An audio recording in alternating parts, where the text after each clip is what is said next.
Assalamu alaikum dear students. Hope all of you will be fine. Today we are going to start our chapter number 8. The name of the chapter is Transmission of Heat. As the name indicates that transmission means the transfer of heat energy from one object of high temperature to the other object of low temperature. This can be easily understood by the given example.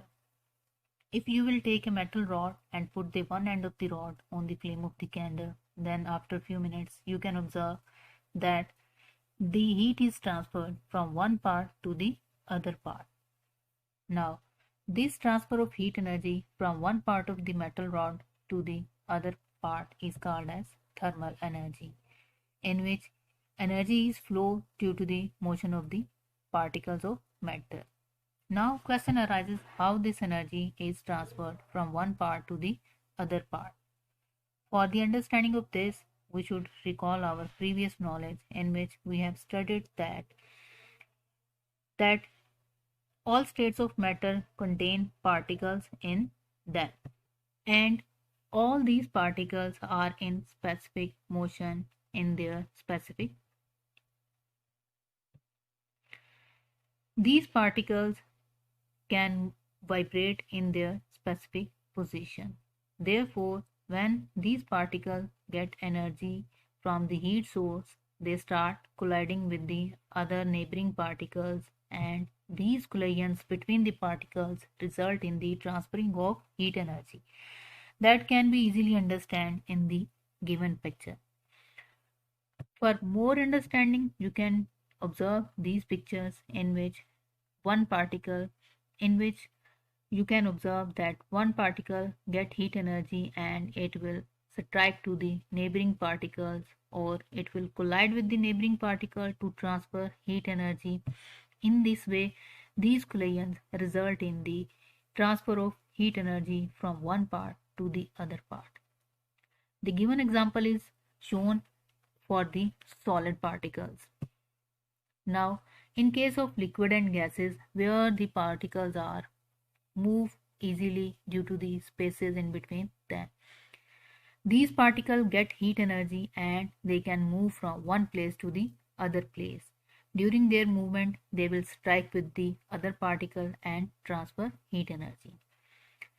For the understanding of this thing, that how the heat energy is transferred, we can study their different methods. There are three ways to transfer heat energy. Number one is conduction, in which molecules are in direct contact of heat source. Number two is convection, in which molecules are in the state of actual movement, means they can easily move from one place to the other place. Number three is radiation, in which heat transfer does not depend upon the medium material. These three types can be easily understood from the given picture.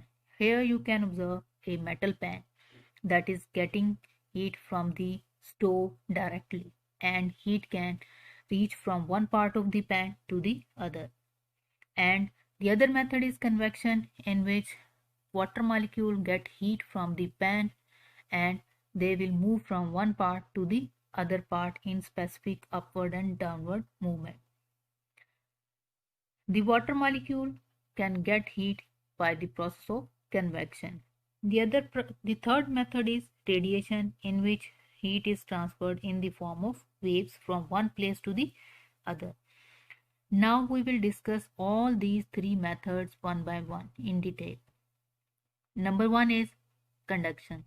This is the transfer of heat energy through matter without the actual movement of the particles from their positions. Here you can easily understand the process of conduction by the given example.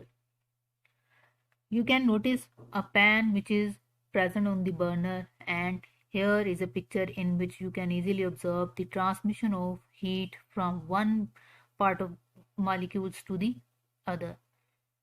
The pan get heat directly from the burner, and this heat is transferred from one part of the pan to the other part due to the process of conduction. As we know that in the process of conduction, particles do not move easily because the process of conduction is more suitable for the material in which molecules are tightly packed. Although process of conduction occur in all three states of matter, means in liquid, solids and gases, as all these are containing particles in them. But the state of the matter in which molecules are closely packed means these are the solids. They can conduct heat better as compared to liquid and gases.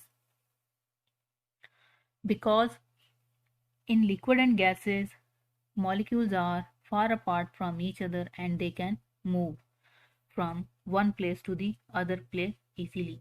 Therefore, in liquid and gases, the process of conduction is not more obvious as compared to solid. The other example that you can easily observe in your home, that is that you have to take a metal spoon and put one end of the spoon on the flame. Then after a few minutes you can realize that the other end in your hands also get hot. And this transfer of heat energy is due to the conduction of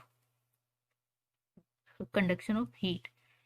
The other example, if you have a knitting needle, put the one end of the needle on the candle flame. After a few minutes, the other end of the knitting needle also get hot due to the process of conduction. The second method is convection. This is the transfer of heat in which molecule of the medium moves to the source of the heat to absorb heat and then move away. It means the molecules of liquid and gases moves itself towards the heat source. After getting heat, they will move away from the heat source. This can be easily understood by the given example. Here you can easily observe that the water molecule present inside the kettle, they will move in two different directions that are shown by the two colored arrows. The red color arrows shows the molecules that get heat from the heat source, and after getting heat they become lighter in weight and they will move to the upward direction. To fill their places, the cool molecules from the top, they will move towards the bottom, and after moving toward the bottom they also get heat and again they will move to the upward direction after becoming lighter in weight, and this upward and downward movement will continue until all the molecules get heat. Now here we know that molecules can easily or freely move inside the liquid. Therefore, we can say that convection is possible only in liquid and gases where the molecules are having larger spaces in them and they can move freely. Now, this upward and downward movement of the water molecules, they are creating specific currents inside the water or liquid which are known as convection current. What does mean by convection current? That the upward and downward movement of the molecule of water or air is known as convection current. These convection currents you can observe in the diagram. Now, the other examples that you can easily observe inside your homes is the presence of air conditioner in your rooms and water heaters that provide you hot water. The third type of heat transfer is radiation. This is the transfer of heat from a hot body directly to the cold body without heating the space in between these two bodies. It means the radiation that are coming from an object will transfer heat to the other object directly and it will not heat the space between them. This method can be easily understood by the sun rays. that are coming from the sun to the earth directly, and these rays does not warm up the space between the earth and the sun, and these rays directly warm up the surface of the earth only. As we know that in this method no material medium is required and the heat is transferred in the form of waves or radiations. The other examples that you can easily observe is heat of the heater. When you are sitting in front of the heater, what you will notice that radiation coming from the heater can easily heat up your body. The other example is heat of the fire. You will also get heat from the fire directly due to the waves or radiations that originates from the fire. Hope now you will be able to understand difference between these three types. Okay, thank you. Assalamu alaikum dear students. I am from Radiant Secondary School. Today we are going to start our new chapter of class 7th, that is chapter number 8, transmission of heat. Transmission means transfer of heat energy. It means in this chapter we will discuss that how heat can be transferred from one object to the other object. Before this we should know that what is heat. In 6th class we have learned about different types of heat energies. Among them thermal energy you have also studied. We can define the thermal energy, that energy of motion of particle in matter is called thermal energy. According to the particle model of matters, you know that in different states of matter molecule can move in different ways, but all of they are having vibratory motion in their specific positions. So this movement of particle is known as thermal energy. The word thermal means heat. So we can say that heat is the thermal energy that flows from an object is called as heat. Heat always flows from an object of high temperature to an object of low temperature, as you have seen in the diagram. So this is about the heat. Now we will discuss that how heat can be transferred from one object to the other object. Basically there are three ways to conduct heat. One is conduction, number 2 convection, and number 3 is radiation. Now one by one we will discuss all. First one is conduction. That is the transfer of heat energy without the actual movement of the particle. Actual movement means the particle do not leave their positions, but they are continuously vibrating in the fixed positions. So in the given example you can observe that the part of the wire which is present on the flame, in that area particles are vibrating fastly and they are going to transfer heat energy by collisions. So in this way heat can transfer from one part of the wire to the other. As vibratory motion is present in all three states of matter, so conduction is possible in all three states, in solid, liquids and gases. But we can say that solids are good conductor of heat. Among them metals are the best conductors of heat due to the closely packed molecules among them, and the other important feature is that they are having free electrons in their structures. The free electrons are present among the particles, and when the particles are vibrating they are transferring heat energy from one part to the other part. Along with that, these electrons can pass heat energy very quickly from one part to the other. That makes the metal good conductors. On this basis we can divide the material into two main categories, that good conductors and bad conductors. We can define the good conductors materials that allow heat to pass through them quickly are good conductors. Example include all metals like silver, copper, aluminium, iron and mercury, etc. Now we will discuss the bad conductors. The material which do not allow heat to pass through them easily are called as bad conductors or insulators.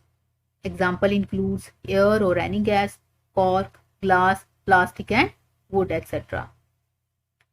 You can differentiate between the bad and good conductors and bad conductor by the given activity. And conductors of heat. Now, if we put an iron pot or a gas stove, soon the whole pot becomes hot. But if you see, the flame is touching very little part of the pot. Then, how come the whole of the pot is hot? It means the heat which the pot gets from the flame has spread in the pot. So, the heat can travel through the solids. Now, let us see, can heat travel through all the solid objects? Let us take a pot of hot water and put one end of an iron bar, a plastic scale, a wooden pencil, a pair of stainless steel scissors in the pot. After few minutes, if we touch the ends of each object which is outside the water, what do you feel? This end of the iron bar is warm, even though it is not touching the hot water, which means heat has transferred from one end to the other end of the iron bar. But the other ends of the plastic scale and wooden pencil are cold. So here the heat did not transfer. Now coming to the pair of scissors, its ends too feel warm, though not in contact with the hot water. So we see heat can travel through the steel. Also iron, as we saw in the case of iron bar. What do we learn from this? That heat can pass through some materials, not all materials. Materials which allow heat to pass through them are called conductors. For example, steel, iron or any metal are conductors of heat. Materials which do not allow heat to pass through them, or we can say which are poor conductors of heat, are called insulators like wood, plastic, etc. Now we will discuss the other type of the heat transfer, that is convection. We can define convection, the transfer of heat energy in which molecule of the medium moves towards the source of heat energy to absorb heat and then move away. Here we can easily observe that the molecules near to the heat source get heat first and they will expand and move to the upward direction. The colder molecules which are present on the upper side, they are heavy in weight, they were moved towards the heat source to get heat. It means in this method, molecules have free movement. They can move from one place to the other place. So, this specific upward and downward movement of the molecules are called as convection currents. This upward and downward movement will continue until the all part of the liquid will get heat equally. So as we know that in this method molecules have freely move. So we can say that convection is possible in liquid and gases only. This is the second type. Now we will discuss the third type, that is radiation. This is the transfer of heat energy from hot body to cold body without heating the space in between the two bodies. In this method, no material medium is required as compared to the earlier methods. So we can take the example that sun radiation are directly coming on the earth without heating the space between them. X-ray radiation and radiation of the fire directly warm the hands without heating the space between the hand and the fire, or the person sitting in front of the heater get heat radiation directly from the heater and without heating the space between the two bodies. So these are the different ways in which heat can be easily transferred from one object to the other object. Thank you.